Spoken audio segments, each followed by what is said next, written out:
Welcome, welcome. The reason we are starting with offline marketing opportunities first, which can I just say, isn't it funny we call it offline? Like online marketing has gotten so strong that we call person-to-person marketing offline marketing.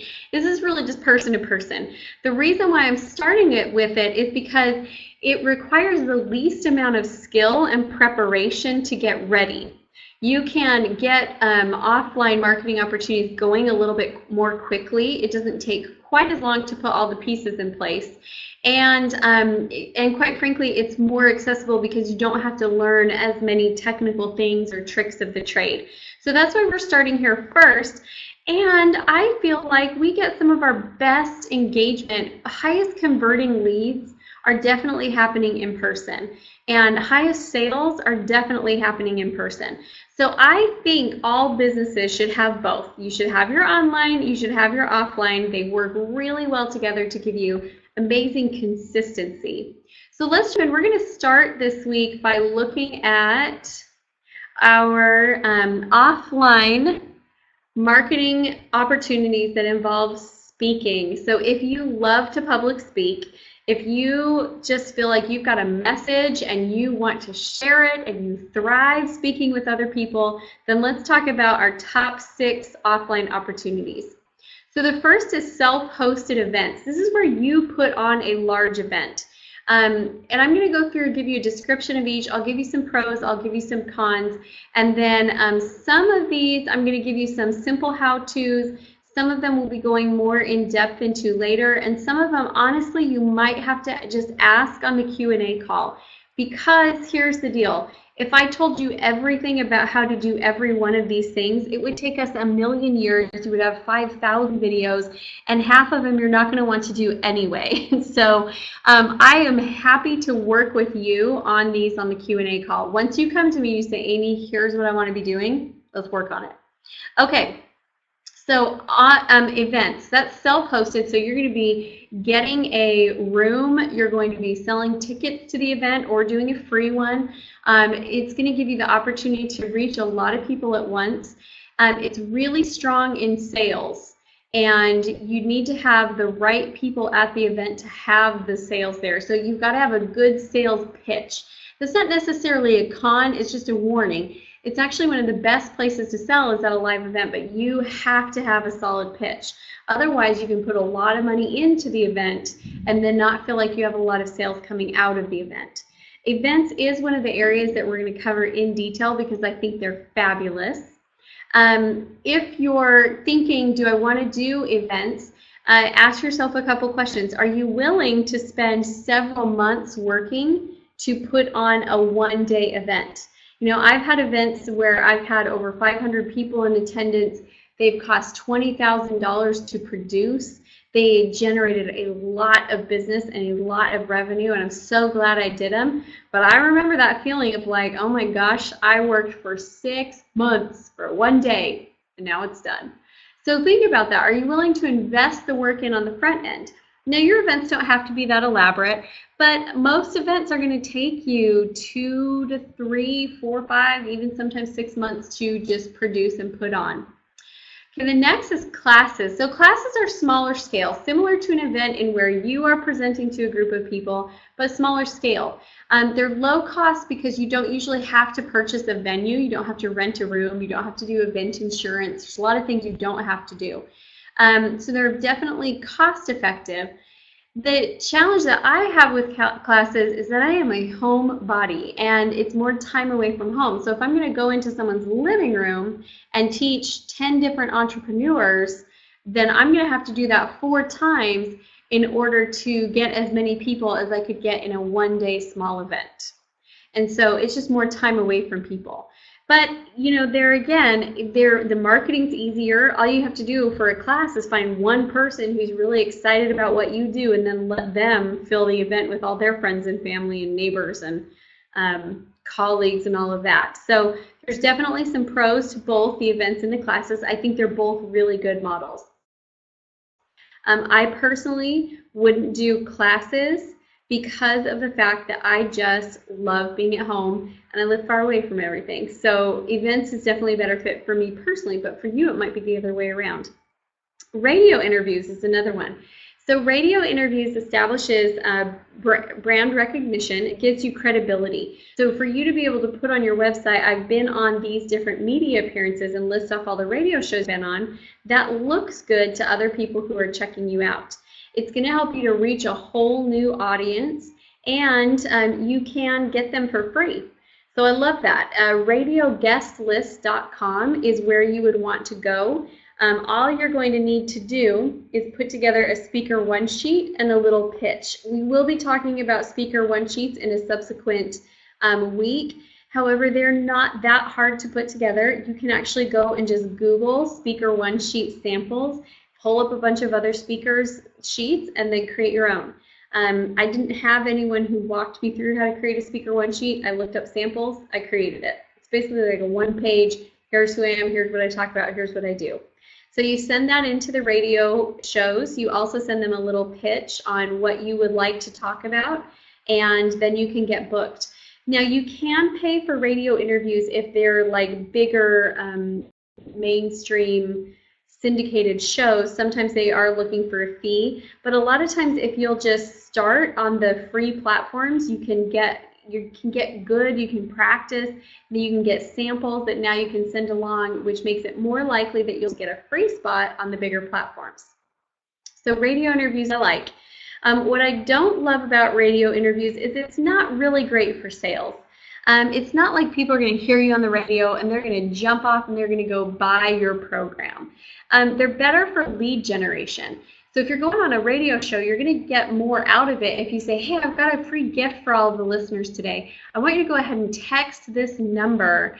And again, we're lead capturing. So capture the leads, then put them in a nurture sequence, then direct them towards what they're going to buy. A lot of people make that mistake. They go on the radio interview thinking, oh, I'm going to go do this interview and everyone's going to go buy my book. Maybe, but probably not. You'll do better with a capture and a nurture sequence. Okay, TV interviews are next. TV are also really good for establishing brand recognition and credibility. You're going to reach a new audience. TV interviews are a little bit more likely going to be asking for a fee. There are free TV spots, and you just have to pitch a really good story to them and have them go, yeah, we like this story. Let's put this story on the show. The other thing about TV versus radio, so radio, you've got a lot of small startup entrepreneurs doing their blog talk radio, recording their weekly podcast. There's a lot of stuff in the free space. There's not as many people self-producing TV shows, but there are YouTube channels, and you can do that. The thing about the TV is you've got to be in person, so you're kind of limited to your local market, or you're going to be looking to travel. So for example, I reached out to a PR person and talked about, promoting my book. And you guys, I don't want you to hear this and think that my boundaries are your boundaries. I'm not suggesting that at all. I just know that at this point in my life, I need to be home. Me being home with my kiddos is top priority. So I'm really, really careful about my travel time. And one of the things this PR person said is, oh yeah, we can totally get you on TV. You need to be ready to fly out that day. And I was like, no, because if I'm looking at my kids have a band concert that night, I'm not going to get on a plane and fly to DC that day. That's not going to happen. So you either are looking at your local market, or you've got to be ready to just kind of hop on and go as the opportunities come up, because sometimes they come up really quickly. We've got a spot open today. Do you have someone who can fill it? Okay, print interviews are next. By the way, I will say, if you're serious about wanting to do TV, which I know some of our clients are, that is a good place to invest in hiring a PR person, because they will have the connections. If you want to do blog talk radio, you can get those for free all day long. If you want to be syndicated network, going for, you want to be on Good Morning America and you're working your way up there, then it would be a really good idea for you to hire a PR person. Okay, print interviews. Brand recognition establishes credibility, reaches a new audience. Print publications, I would say the con to them is that they're a little, you're looking at needing a PR person. Radio is the most accessible.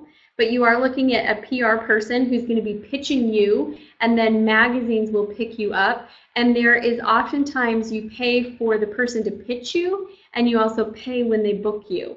So PR is not cheap. It's definitely an investment that at the right time with clear objectives is really worthwhile. But oftentimes you're looking at several $1,000s a month. And they've got to work with you for a few months. So in my mind, PR is kind of a $10,000 investment, which is good to make at the right time in your business. Okay, speaking gigs, I love. Speaking gigs, you're presenting to someone else's group. So you don't have the cost of renting the room and the projector and the stage and the sound equipment. You don't have that cost. You get to simply go in, speak on someone else's stage, and present your ideas and your material. Sometimes they're going to take a percentage of the fee. Sometimes they're going to pay you, sometimes they're going to pay you just to speak. Sometimes you're going to be doing speak to sell, speak to sell, and they will take a percentage of your sale. And quite often that's a 50-50 split. So if that's the case, what you do is you offer a program that's not your high-cost program. You offer a lower-cost program or a mid-range program. Sometimes people aren't going to let you on their stage if you're selling something for 97 bucks, okay? Sometimes it's like, no, we want you selling something between 1,000 and 3,000. Again, it just depends on the event, knowing that they're going to take half of that, and then what you're going to do is you're going to majority of your money when those people move on to a bigger level program. I love speaking gigs. I think it's a phenomenal way to build your business if you love to speak.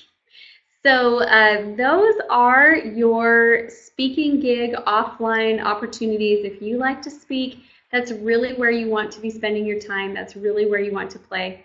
Couple things that you are going to need in terms of our marketing materials. Remember, we're talking marketing material.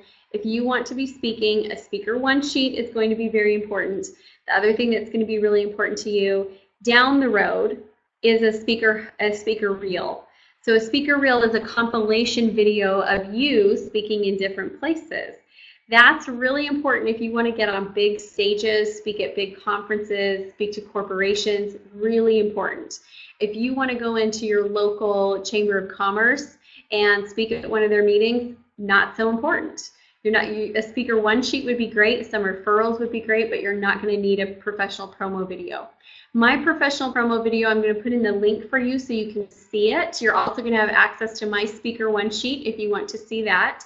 So you can kind of copy. My video costs about $3,000 to produce. I got a really good deal. I have a friend who paid more like $7,000 for his. His is really good. I don't think it's that much better than mine. So definitely it's an investment, and make sure that you need it. If you're looking at speaking to local businesses and you want to go in and speak to their office, you're not really going to need that much. If you want to go in and speak to an in-house sales team and you're not charging a speaker fee, you might not need that video. But again, once you're going for bigger stages, they're going to want it. So bigger conferences, bigger corporations, bigger platforms, you will need that video. Okay, that is it. If you love to speak, I am a girl after your own heart, or you're a girl after mine, or a guy. I love speaking. I think it's a fantastic way to meet potential clients, and it's so much fun.